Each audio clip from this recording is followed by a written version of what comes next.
বটবৃক্ষের বীজ সর্ষের দানার থেকেও ছোট হয়, কিন্তু যখন তা নিজের রূপ ধারণ করে তখন তা বিশাল বৃক্ষের আকার ধারণ করে, যা সহস্র বছর ধরে বেঁচে থাকে, ছায়া প্রদান করে, পাখিদের আশ্রয় প্রদান করে আর দেয় পথচারীদের বিশ্রাম করার স্থান। কেন? কারণ সেই ছোট বীজ তা মাটির ভেতরে গিয়ে নিজের খোলস ত্যাগ করে। অন্ধকারে থাকে সে, যতই আলো আসুক না কেন, যতই বর্ষা আসুক না কেন, সব সহ্য করে। আর তারপরে একটা চারা গাছ অঙ্কুরিত হয়, তারপর ধীর গতিতে একটা বিশাল বৃক্ষতে পরিণত হয়। দেখুন, জীবনে কঠিন সময় আসে, এই জন্য নয় যে আপনি হার মেনে নেবেন, এই জন্য আসে যাতে আপনি ভবিষ্যৎ নির্মাণের জন্য নিজেকে তৈরি করতে পারেন। যদি কঠিন সময়ে আপনি ওই বীজের মতো দৃঢ় হয়ে থাকতে পারেন, তাহলে আপনিও একদিন সেই বিশাল বৃক্ষের মতো নিজের অস্তিত্ব গড়ে তুলতে পারবেন, যা সহস্র বছর পর্যন্ত মনে রাখা হবে। আসুন আমার সাথে ভালোবেসে বলুন, রাধা রাধা। কর্ম এবং ফল। মানুষের স্বভাব হলো এটাই যে তিনি নিজের প্রত্যেক পরিশ্রমের প্রতিফল প্রার্থনা করেন। বেশিরভাগ সময় এই ফলাফলের চিন্তা করতে করতে, কল্পনা করতে করতে উনি কর্ম করতে থাকেন, যে আমি এই কাজটা করলে এই ফল পাবো। সেই সব কল্পনা করতে থাকেন যা না তার হাতে আছে, না আছে অধিকার, আর না আছে নিয়ন্ত্রণ। উনি শুধু নিজের কর্ম করতে পারেন। উনি কি ফল পাবেন তা তার হাতে কখনোই নেই। তাই আপনিও শুধুমাত্র কর্ম করতে থাকুন, ফলের চিন্তা করবেন না। মনে রাখবেন, শিকড় এবং শাখা যেভাবে একে অপরের সাথে জড়িয়ে, সেইভাবেই একে অপরের সাথে জড়িয়ে কর্ম এবং ফল। যেরকম কর্ম আপনি করবেন, সেরকম ফল আপনি অবশ্যই পাবেন। তাই এই ফলের আশায় কর্মের সময় কখনোই নষ্ট করবেন না, কারণ যে ব্যক্তি সময় নষ্ট করেন, সময় সেই ব্যক্তিকে অবশ্যই নষ্ট করে দেয়। কর্ম করুন নিঃস্বার্থভাবে, ফলের চিন্তা করবেন না, আর আমার সাথে ভালোবেসে বলুন, রাধা রাধা। কর্ম এবং ফল। দেখতে গেলে এই সমস্ত ব্রহ্মাণ্ড এই দুইয়ের মাঝেই স্থির হয়ে আছে। মানুষজন কর্ম করেন ভালো ফল লাভের আশায়, আর ভালো ফল লাভের আশায় উনি এটাই ভুলে যান যে উনি যে কর্ম করছেন তা কি করছেন। আমি বলেছিলাম কর্ম করুন ফলের চিন্তা না করে, কিন্তু কি কর্ম করছেন সেই বিষয়ে ভাবাটাও অত্যন্ত আবশ্যক। নয়তো অনেক সময় আমরা এমন কর্ম করে ফেলি যা না চাইতেও বিষে পরিণত হয়, যা হয়েছে দুঃশাসনের সাথে, দুর্যোধনের সাথে, গুরু দ্রোণের সাথে। একজনের মানসিকতা উচিত ছিল না, একজনের বিবেক উচিত ছিল না, আরেকজন যে পক্ষ নির্বাচন করেছিলেন সেই পক্ষ উচিত ছিল না। আর যা কিছু ওনাদের সাথে হলো, আপনার, আমার, আমাদের সকলের সাথে তা হতে পারে। আমি বলেছিলাম কর্ম করুন, ফলের চিন্তা করবেন না, কিন্তু এই কর্মের বিষয়ে বিচার করে দেখাটাও ততটাই আবশ্যক। দেখুন, কর্ম করার উচিত প্রক্রিয়া ফলের চিন্তা না করা, কিন্তু যদি আপনার কর্ম শুভ হয় তাহলে তার ফলও নিয়তি আপনাকেই দেবে। সর্বদা কর্ম করার সময় এটা ভাবুন যে আপনার এই কর্ম এই সংসারকে, এই সমাজকে, আপনার পরিবারকে, আপনার আশেপাশের মানুষজনকে কোন দিশায় নিয়ে যাবে। যদি এটা সবার জন্য মঙ্গলময় হয় তাহলে কর্ম করতে থাকুন। আর হ্যাঁ, নিশ্চিত রূপে ফলের চিন্তা করবেন না। আসুন আমার সাথে ভালোবেসে বলুন, রাধা রাধা। এই ব্রহ্মাণ্ড কত বৃহৎ, তাই না? যার সম্মুখে এই পৃথিবীকেও একটা বিন্দুর মতো মনে হয়। আর এই পৃথিবীতে আমরা কে হই, আমাদের আকার কিরকম, আমাদের অস্তিত্বই বা কি? যখন আমরা এভাবে ভাবি তখন মনে হয় আমরা কিছুই নই। তা আমরা যখন কিছুই নই, তাহলে আমরা এত চিন্তা করি কেন? কি ভেবে ভয় পাই? কাকেই বা এত ভয় পাই? কে আমাদের মারতে পারে আর কেই বা আমাদের জন্ম দেবে? আত্মার আসলে না কখনো জন্ম হয় আর না কখনো মৃত্যু। আত্মা শুধুই শরীর বদল করে।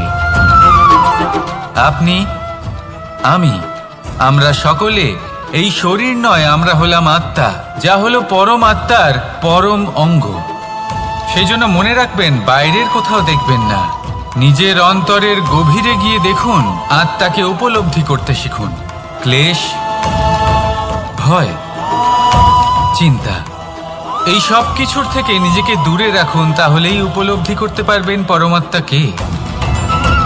তাহলে আসুন আমার সাথে ভালোবেসে বলুন, রাধা রাধা।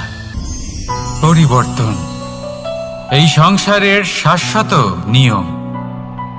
কোনো রাজা নেই যিনি চিরকাল রাজা থাকেন, কোনো ধনী ব্যক্তি নেই যিনি চিরকাল ধনী থাকবেন। এই সংসারে সূর্যের স্থান নেওয়ার জন্য চন্দ্রিমার আগমন ঘটে। কোন স্থান যাকে পতিত বলা হয়েছিল সেখানে মহল তৈরি হয়েছে। কোন স্থান যাকে আজ মলিন বলা হয়েছে কাল সেখানে মন্দিরও স্থাপন হতে পারে। কোনো ঋতু চিরকালের জন্য থাকে না, কখনো সময় চিরকাল একরকম থাকে না। আজ যে আপনার কাছে রয়েছে কাল অন্য কারোর ছিল, আজ যে আপনার কাছে রয়েছে কাল তা অন্য কারোর কাছে চলে যাবে। আপনার সাথে কিছু থাকলে তা হলো আপনার কর্ম, কিন্তু সেই কর্মের পরিণামও আপনার নয়। আপনি শুধু কর্ম করুন, বাকি সবকিছুই পরিবর্তনশীল। কিন্তু সেই পরিবর্তনকে দেখে ভয় পাওয়ার প্রয়োজন নেই, তাকে স্বাগত জানান। যদি আপনি হাসি মুখে সেই পরিবর্তনকে স্বাগত জানান, তাহলে এই পরিবর্তনও হাসি মুখে আপনার সাথে থাকবে। আসুন আমার সাথে ভালোবেসে বলুন, রাধা রাধা। সঞ্চয়।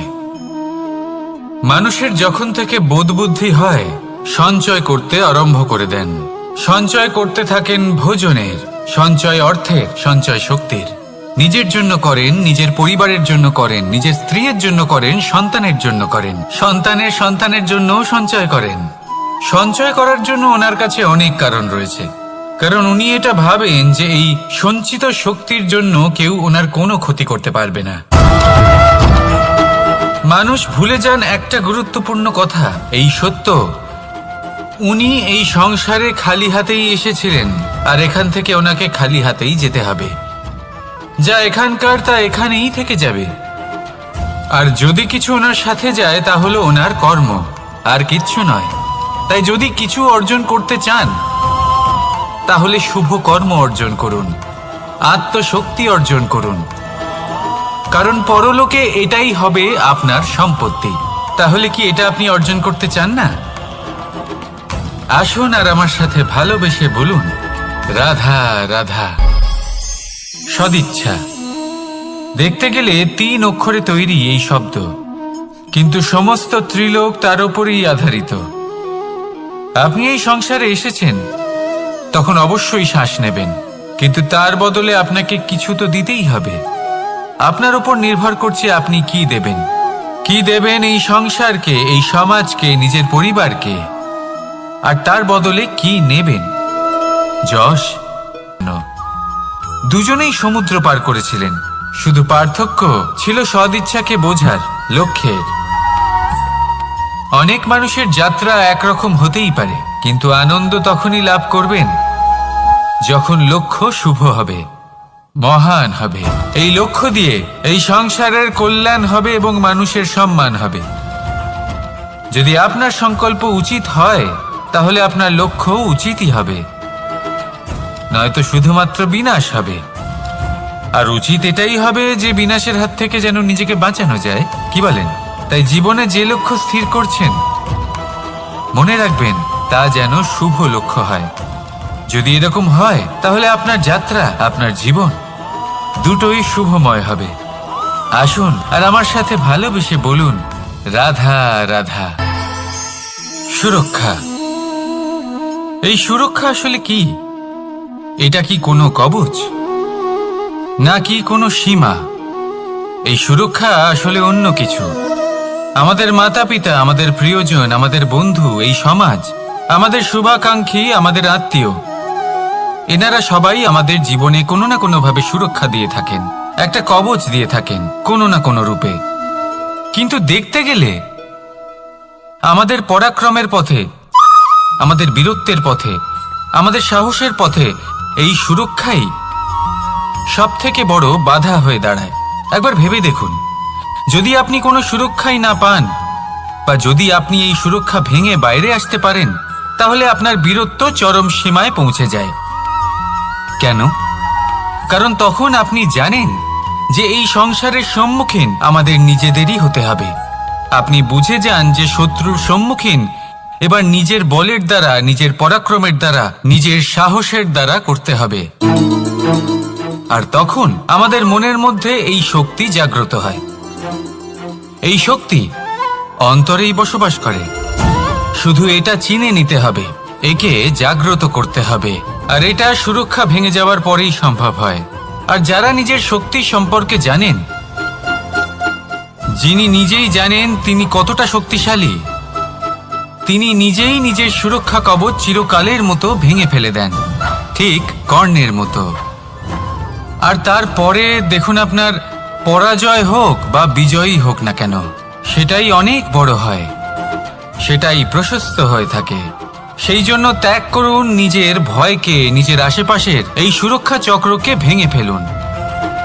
আর সম্মুখীন হন এই সংসারের নিজের শত্রুর সম্মুখীন হন।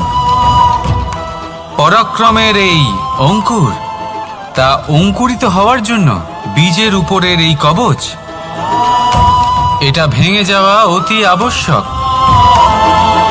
আসুন আমার সাথে ভালোবেসে বলুন, রাধা রাধা।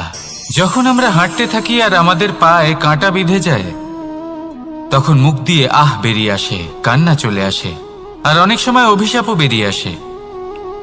কিন্তু আমরা কি কখনো এটা এইভাবে দেখেছি, এইভাবে ভেবেছি যে আমরা যে পথে চলেছি সেই পথে কাঁটা বিঁধেছে, নাকি আমরা সেই পথ নির্বাচন করেছি যাতে শুধুই কাঁটা রয়েছে?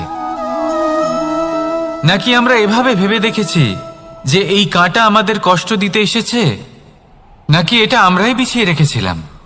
সাবধান থাকা উচিত ছিল, কারণ কাঁটা বিঁধলে যন্ত্রণা হবে, চিৎকার করে ফেলতে পারি, মুখ থেকে অভিশাপও বেরিয়ে আসতে পারে। কিন্তু এই অভিশাপ শুধুমাত্র আমাদের তরফ থেকে অভিশাপ হয়, সামনের ব্যক্তিটির ওপরও নির্ভর করে। এবার সেই ব্যক্তি যদি এমন হয় যে ফুল আর কাঁটা এই দুই সমানভাবে গ্রহণ করতে পারে, তার কাছে অভিশাপও বরদানে পরিণত হয়। শেষ পর্যন্ত ব্যাপারটা দাঁড়ায় ভাবনা, চিন্তা, দৃষ্টিভঙ্গির ওপর। কারণ আপনার এই ভাবনাই সত্যি হয়ে সামনে আসে। সেই জন্য এই ভাবনা, চিন্তা, মানসিকতাকে গুরুত্ব সহকারে দেখবেন। এই বিবেচনা নিয়ে বিবেচনা করতে শিখুন। আমার কথার অর্থ হলো যে জীবনে যখন এরকম কিছু একটা ঘটবে, তখন ভেবে দেখুন যে এরকম কেন হলো। আপনি কি এমন কোনো কর্ম করেছিলেন যার কর্মফল এটা?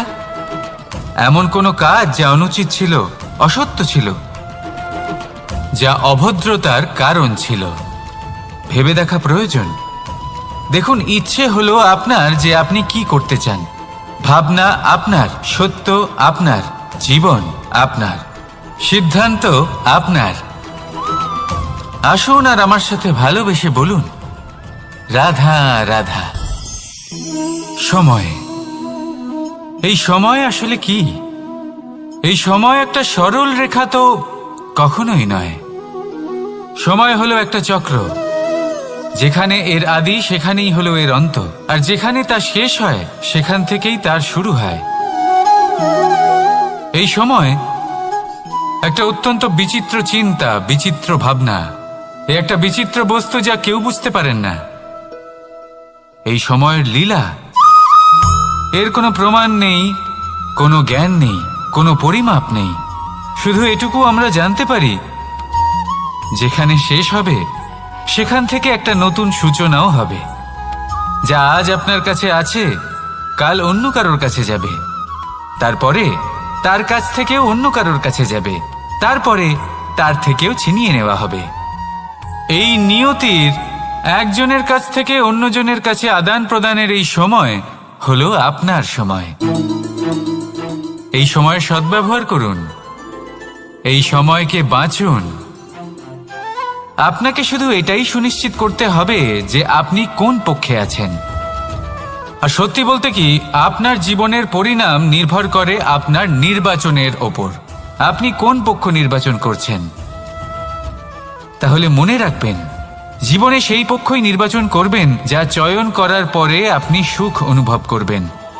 আপনি সন্তোষ লাভ করবেন, প্রসন্নতা লাভ করবেন। আর আমি এটাই সুনিশ্চিত করব যে এই পক্ষ যেন শান্তির পক্ষ হয়, এই পক্ষই যেন প্রেমের পক্ষ হয়।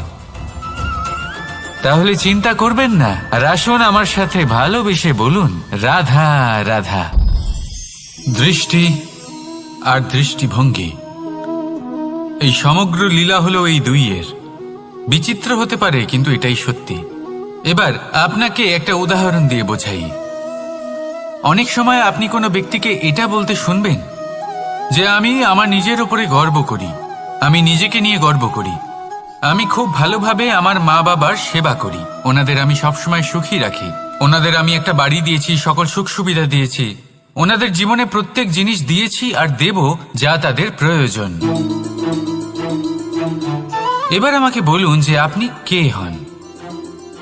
আপনি হলেন সেই বীজ যা আপনার মাতা পিতা রোপণ করেছেন।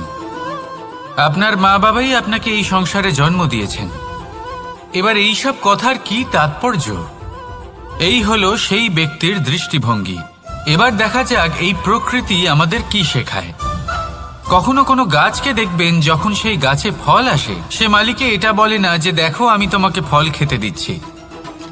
সেই বৃক্ষ এটা বলে না যে দেখো আমি তোমায় আহার করতে দিচ্ছি, কারণ ও জানে যে এটা হলো সেই মালির পরিশ্রম, এটা হলো তারই কর্মের ফল, আর এটা তারই পাওয়া উচিত।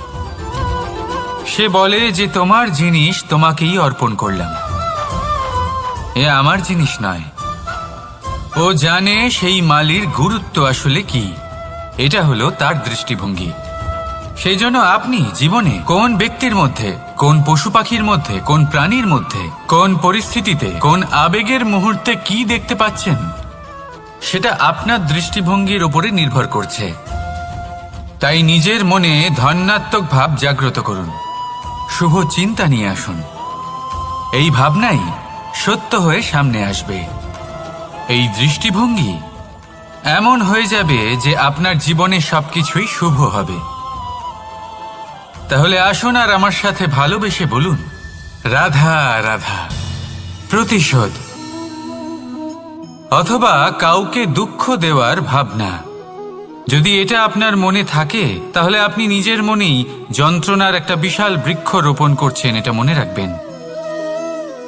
কারণ কাউকে দুঃখ দেবার এই ভাবনা, এটা হলো সেই বীজ যা আপনার মনেই পতিত হবে, আপনার মনেই অঙ্কুরিত হবে, আর আপনার মনেই একটা বিশাল বৃক্ষরূপে বেড়ে উঠবে। জীবন আপনার, কর্ম আপনার, কাউকে দুঃখ দেবার ভাবনা আপনার ছিল, এই বৃক্ষ হলো আপনার, তাই এর ফলও আপনিই পাবেন, যা গ্রহণও আপনাকেই করতে হবে। মনে রাখবেন, যে মানুষ এটা ভাবে যে আমি ওকে দুঃখ দেব, ওকে কষ্ট দিতে চাই আমি, সেই মানুষই দুঃখ আর কষ্ট পেয়ে থাকে। যদি সেই জায়গায় আপনি এটা ভাবেন যে আমি কাউকে সুখী করে তুলতে চাই, কাউকে সুখ প্রদান করতে চাই, তাহলে তারও বীজ আপনার মনেই রোপণ হবে, বৃক্ষে পরিণত হবে, যার ফলও আপনিই পাবেন। এখানে বিষয়টা হলো শুধু মানসিকতার চিন্তা, যা সত্য হয়ে আপনার সামনে আসে। তাহলে এই মানসিকতা শুভ করুন, সবার জন্য মঙ্গল কামনা করুন। অন্যের মনে আপনার জন্য ভালো চিন্তা থাকুক বা না থাকুক, আপনি সবার জন্য শুভ চিন্তা করে কর্ম করতে থাকুন, তাহলে আপনার সাথেও ভালোই হবে। তাহলে আসুন আর আমার সাথে ভালোবেসে বলুন, রাধা রাধা। সুখ আর অভিজ্ঞতা, এই দুই জীবনে একসাথে কখনোই আসে না। মনে রাখবেন, যেখানে সুখ থাকে সেখানে অভিজ্ঞতা থাকে না, আর যখন এই সুখ আমাদের জীবন থেকে দূরে চলে যায়, তখন আমাদের জীবনে আসে এই অভিজ্ঞতা। পরমাত্মা, প্রকৃতি, নিয়তি এই অভিজ্ঞতাকে আমাদের জীবনে পাঠান, যাতে আমরা একটা অত্যন্ত গুরুত্বপূর্ণ শিক্ষা, একটা জ্ঞান প্রাপ্ত করতে পারি। এই অভিজ্ঞতা আমাদের শেখায় যে অতীতে এমন কি হয়েছিল যা আমাদের করা উচিত হয়নি। আমাদের শেখায় ভবিষ্যতে এমন কি আছে যা আমাদের করা উচিত আর কি করা উচিত নয়। দেখতে গেলে এই অভিজ্ঞতা আমাদের সেই শিক্ষা দেয় যার জন্য আমরা সুখের দিকে উচিতভাবে অগ্রসর হতে পারি। সেই জন্য জীবনে যখনই দুঃখ আসবে, দুঃখের এই সময় আসবে, তখন হতাশ হবেন না। বোঝার চেষ্টা করুন এই পরিস্থিতি কেন এসেছে, কি শিক্ষা দিতে এসেছে। যদি আপনি সেই জ্ঞান লাভ করেন, সুখের পথে অগ্রসর হন, তাও উচিত রূপে, তাহলে এই অভিজ্ঞতার উদ্দেশ্য পূরণ হয়ে যায়।